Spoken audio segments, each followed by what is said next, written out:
Well, hello everybody. This is Claudio Alegre, and welcome to episode 9, I think, of season 1 of the Daily Pill, a webcast sponsored by our parent company, Angel Home Care Services, providing home care services to the Dade County and Monroe communities right here in South Florida. So it's crazy. That's already been 9 episodes, and I'm super excited. It's a major milestone. We're gonna start season 2 next Wednesday, and I'm gonna have an awesome guest, Brenda Roher, and she's gonna talk about a lot of interesting stuff, especially genetic testing and how to customize your nutrition, regardless of what the cards hold for you. All right. So it's going to be an awesome one. So make sure you tune in. I'll put all that information later on our page and all of that. But today, I wanted to kind of close the year and kind of set up for 2021. So it's kind of like a combination of you know today what we've been through and then where we're heading, right? And I kind of titled this one, what will 2021 reveal, right? And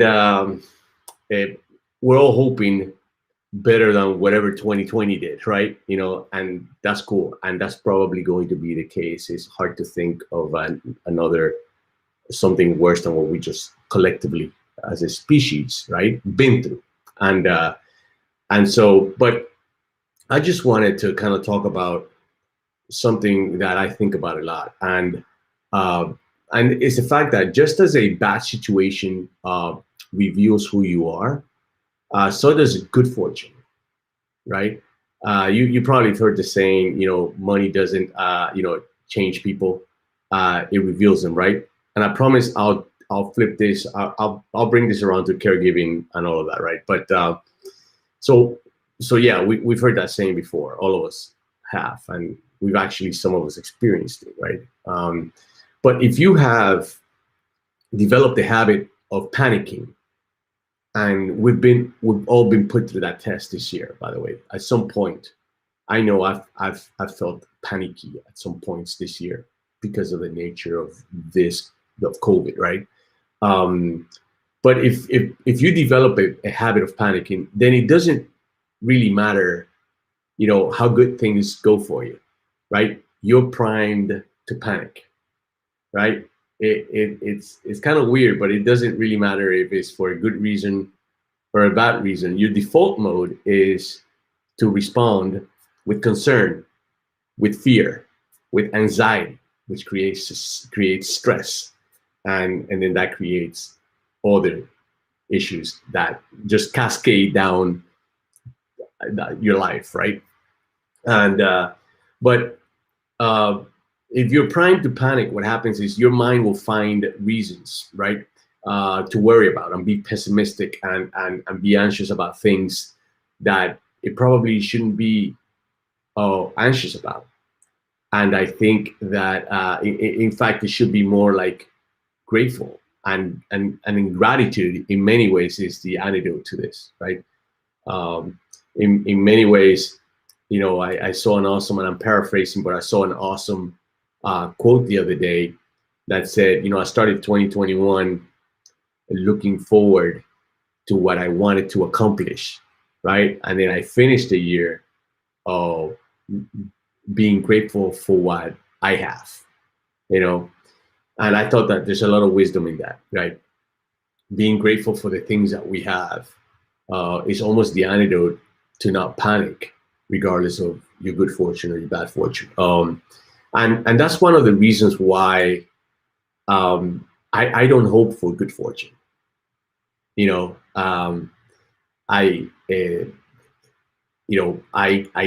kind of I see good fortune as a side effect of the actions that you take, your preparation, your hard work, and absolutely yes, right? Good luck sometimes, and I know some people say, good luck is a preparation of, you being opportunity and preparation. Yes, I get it, but sometimes, you get a little bit of a push and you don't know where it comes from, right? And that's what I attribute to luck. And but I don't necessarily hope for good fortune. I hope for having the strength of character to be able to thrive, you know, uh, in good fortune as much as in when things don't go well, right? So my focus is in how I react, right, to situations that happen unbeknownst out of your control. And so, uh, my task at the end of the day is to be able to cultivate the ability to build self confidence and strength of character. Because I feel, and then I add on to that the ability to be grateful for the good things and sometimes the bad things, right? And we've seen that movie play out time and time again with people that that during this pandemic they have created great fortunes, right? Not necessarily on the back of misery, but just by providing value and opportunity during conditions that nobody would ever thought that would develop. Not even, not even Nostradamus could have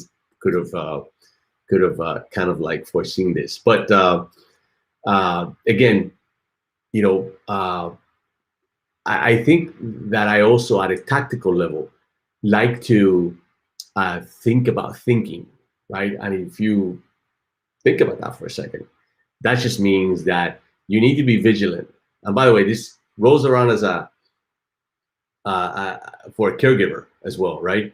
Thinking about the way you think about what's going on, how you react to things is a great self-therapy. It's a great way to question your assumptions, to be aware of the world around you, to be thankful, grateful, to be critical and judgmental when you have to. Hopefully that's not too many times, because that always clouds your judgment a little bit. But if you find yourself in a situation that you never thought you would be, right? Caring for a loved one, lacking sleep, um, not being able to take care of yourself too much, being stressed, is a test of your character, right? It's a test of, I believe that usually the things that happen to us are in many ways, we're supposed to be going through this, right? I don't wish it, but it's how we get stronger. Let's face it. There's no other way to put it. And I think that you should cherish those moments. Speaking of caregiving, uh, it's also important.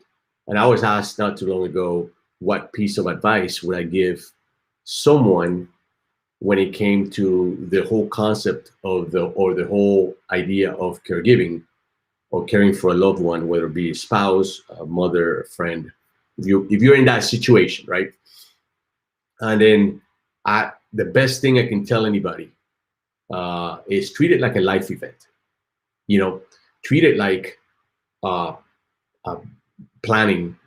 Plan it like a life event, right? No different than getting married, having kids, going to college. Uh, a trip somewhere, right? Because it's in all likelihood at some point in your life you're gonna have to care for somebody. You're gonna have to assume that role. And if you planned it, by the way, whether you're the person who's being cared for or you're actually providing the caregiver, this is all going to go in circles. At some point, we're going to need help. But on the way to that point, hopefully, very long time from now, for most of us, it's an inevitability, right? It'd be foolish not to acknowledge it and not to plan for it. Just like retirement, right? Plan around your caregiving needs for those around you and for yourself. And that's one of the things that it doesn't keep me up as much at night as it used to, because we took care of that business early on. But my parents are 76 and 80, and they're still 100 miles an hour. My grandmother, whom I took a picture of the other day, on Facebook. It got like almost 200 hits and a bunch of comments, right? She's 101, right? I bet you she didn't think she was going to live to 201, but she's here, right? Big family, big support network. A lot of planning that was being done over the years allows her to have the dignity and the comfort to be cared for and pampered and admired and you know and loved, right? And so it should be that way with as many people as possible, especially in your case. So uh, plan around caregiving as a life event, and I think that you'll find that in that journey you learn a lot, right? You meet a lot of interesting people. Okay, it's all when it comes to caregiving, it's all about collaborations, teaming up, learning new systems, learning new processes. The thing about caregiving is that you don't know how long you're going to be in that game, as opposed to possibly a pregnancy. As a guy, I know very little about that, but it's going to be 9 months. Then you're going to have kids for life. Then you're going to plan for college, right? And then, there's usually a finite boundary, right? But I think that for caregiving, it depends on the condition, right?